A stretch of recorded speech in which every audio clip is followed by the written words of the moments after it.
अखबार में आज एक खबर देखने के लिए मिला जिसमें एक शीर्ष कांग्रेसी नेता अपने आप को और कांग्रेस पार्टी को झारखंड के आदिवासियों और मूल निवासियों का हितैषी बता रहा है, जबकि मामला इसके ठीक उलट है दोस्तों। आदिवासियों के सर्वोच्च नेता जयपाल सिंह मुंडा कहते हैं 1946 में असेंबली के चुनाव हुए, हमने अपने उम्मीदवार उतारे, खुद मेरी हार हुई पर कुल मिलाकर हमारा प्रदर्शन बेहतर रहा। राजेंद्र बाबू के सहयोगियों ने 2 मार्च को तपकारा बाजार से घर लौट रहे 7 आदिवासियों की हत्या कर दी। चुनाव कुछ ही दिन बाद थे, मैं चुनाव जीत सकता था पर मैं उदासीन हो गया। हालांकि हमारे पास मुझे संविधान सभा और अस्थायी संसद में भेजने के लिए ज़रूरत से ज़्यादा चुने हुए प्रतिनिधि थे। मैं 1946 से ही संसद में प्रतिनिधित्व करता रहा। आदिवासी सवाल अब अखिल भारतीय स्तर पर स्थापित हो चुका था। तभी तो संविधान निर्माता डॉक्टर भीमराव अंबेडकर ने आदिवासी हितों के लिए मेरी ओर देखा और संविधान में अलग सूची की व्यवस्था की। तो ये राजेंद्र बाबू कौन है दोस्तों? आइए इसके बारे में डिटेल से जानते हैं। ये हत्यारा कौन है, इसके बारे में जानना हर झारखंडी को बहुत ज़रूरी है और झारखंड प्रेमियों को भी बात जानना चाहिए कि राजेंद्र बाबू कौन है। राजेंद्र बाबू और 1946 के कॉन्स्टिट्यूएंट असेंबली में और क्या हुआ था, ये भी जानने का प्रयास करते हैं। जो हम स्कूल में पढ़ते आए हैं और जो वही बात विकिपीडिया में भी लिखा हुआ है कि राजेंद्र बाबू कोई और नहीं, भारत के प्रथम राष्ट्रपति एवं महान भारतीय स्वतंत्रता सेनानी थे। वे भारतीय स्वाधीनता आंदोलन के प्रमुख नेताओं में से थे और उन्होंने भारतीय राष्ट्रीय कांग्रेस के अध्यक्ष के रूप में प्रमुख भूमिका निभाई थी। उन्होंने भारतीय संविधान के निर्माण में भी महत्वपूर्ण योगदान दिया था। राष्ट्रपति होने के अतिरिक्त उन्होंने भारत के पहले मंत्रिमंडल में 1946 एवं 1947 में कृषि और खाद्य मंत्री का दायित्व भी निभाया था। सम्मान से उन्हें प्रायः राजेंद्र बाबू कहकर पुकारा जाता था, लेकिन उनके हत्यारे होने का बात कहीं नहीं लिखा हुआ है, जबकि वो आदिवासियों का हत्यारा था।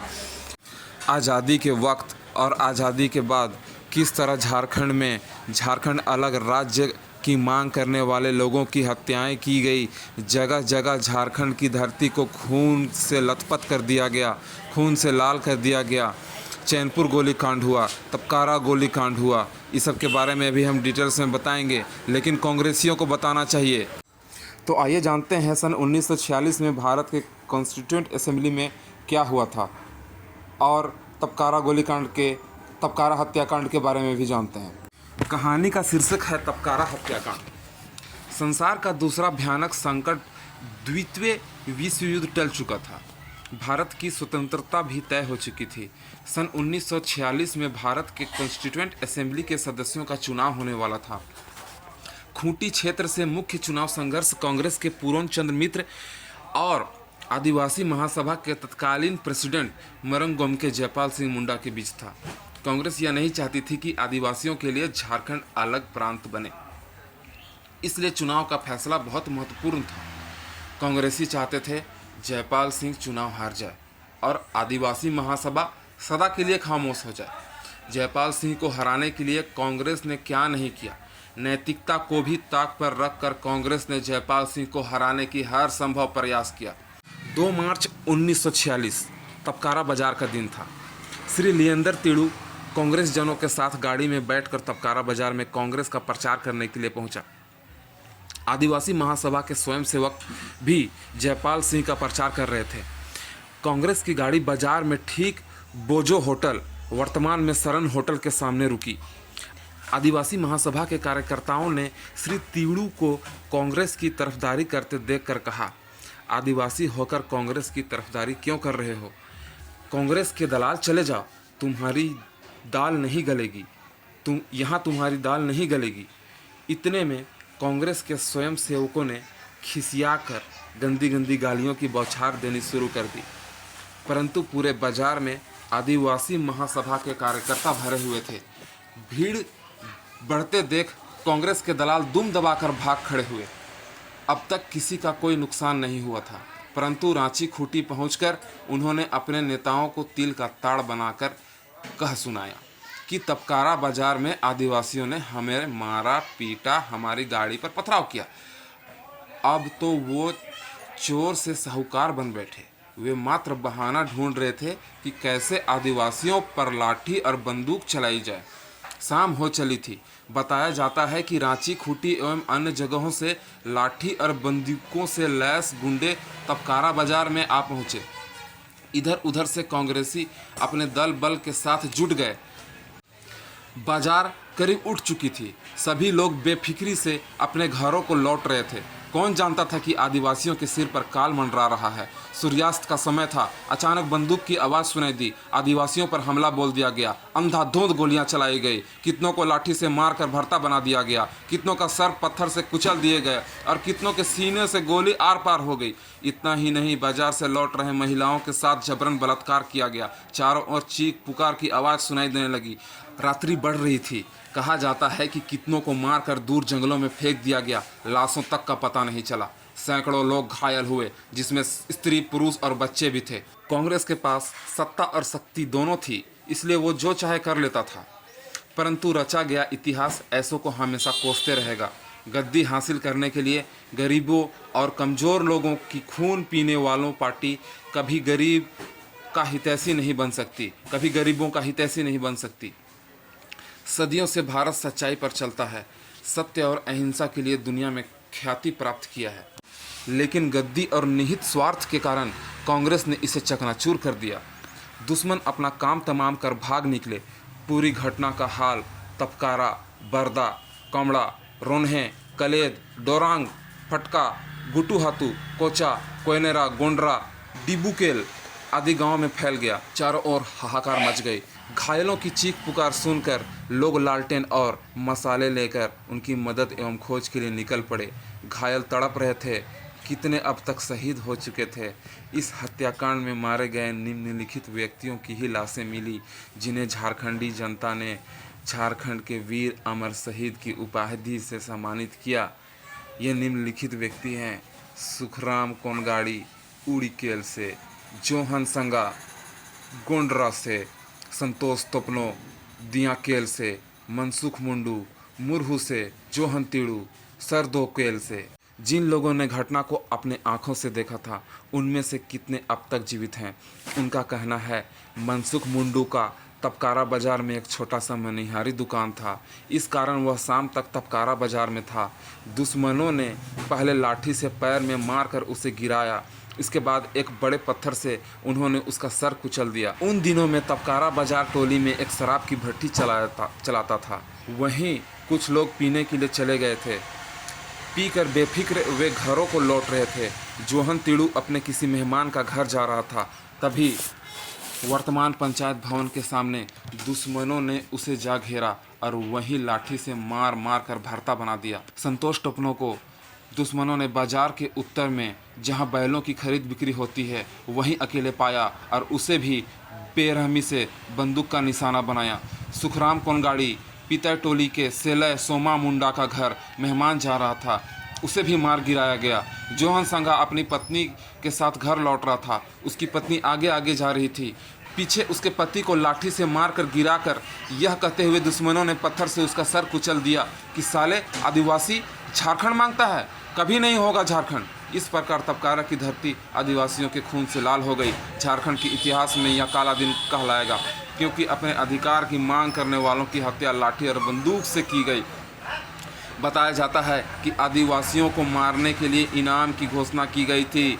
जितने लोग घायल हुए, उनमें से कुछ लोग अभी तक जीवित हैं। जो विशेष रूप से घायल हुए, उनका नाम इस प्रकार है: डोडे गुड़िया भंडरा टोली से, दूधी गुड़िया, डेविड गुड़िया, पीजू मतीस गुड़िया, नड्डू मतीस गुड़िया, लिटा बूढ़ा, ये सब भंडरा टोली से हैं।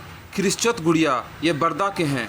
जोहन पिंडीग, सिरिल कुंडलाना अंबा टोली। सैकड़ों लोग घायल अवस्था में ही किसी तरह बच निकलकर अपने घरों को पहुंचे। दूसरे दिन मृत व्यक्तियों के शव को जांच एवं परीक्षा के लिए खूंटी लाई गई। इन सबों को खूंटी बाजार के पश्चिम में एक ही कब्र में दफना दिया गया। झारखंड प्रेमियों को यहाँ स्मरण पत्थर गाड़ देना चाहिए और यह अच्छा होगा कि प्रतिवर्ष यहाँ भी शहीद दिवस मनाया जाए। स्पष्ट है कि निहत्थे आदिवासियों की यह हत्या पूर्व नियोजित षड्यंत्र का ही परिणाम था। उल्टे आदिवासियों पर ही आदिवासियों को मारने का दोष लगाया गया। श्री पौलुस गुड़िया, नवीन गुड़िया, जकरिया गुड़िया एवं जोहन गुड़िया के बयान के अनुसार दूसरे दिन डोडे गुड़िया, दूधी गुड़िया, डेविड गुड़िया, लीटक गुड़िया को गिरफ्तार किया गया, जो कि घायल भी हुए थे। उनके हाथों में हथकड़ी लगी थी। तभी जयपाल सिंह तबकारा आ पहुँचे। जयपाल ने लोगों को यह कहकर सांत्वना दी कि घबराओ मत, तुम्हारी बेड़ी टूटेगी और झारखंड राज्य अवश्य बनेगा। जयपाल ने शराब की भट्टी को तुरंत बंद करवा दिया। यह केस सेशन कोर्ट में Shri PN Mukherjee, judicial commissioner, छोटा नागपुर, रांची के अधीन चला। 5 अभियुक्तों पर आईपीसी की धारा 302, 147, 148 एवं 149 के अनुसार मुकदमा चलाया गया। राय बहादुर पब्लिक प्रोसिक्यूटर जेसी हॉवर्ड ने मुकदमा लिया। श्री आरएन चौधरी, बी सहाय और पी के चौधरी इनके विरोधी पक्ष के थे। ठोस सबूत न मिलने का बहाना बनाकर केस डिसमिस कर दिया गया। भारत के इतिहास में यह एक ऐसी घटना है जिसकी कहीं मिसाल नहीं। इसे आदिवासियों की हत्या केवल नहीं वरन लोकतंत्र और मानवता की हत्या कही जा सकती है। अंग्रेज तो विदेशी थे, लेकिन कांग्रेस ने तो जनमत और गद्दी हासिल करने के लिए स्वयं अपने ही लोगों के साथ बर्बरता का व्यवहार किया। महात्मा गांधी की अहिंसा की नीति को कांग्रेस ने तुच्छ कर दिया। अपने को आदिवासियों का हितैषी बतलाने वाला अहिंसा का रट लगाने वाले भयानक हिंसा का तांडव दिखला दिया। यह कितनी आश्चर्यजनक बात है।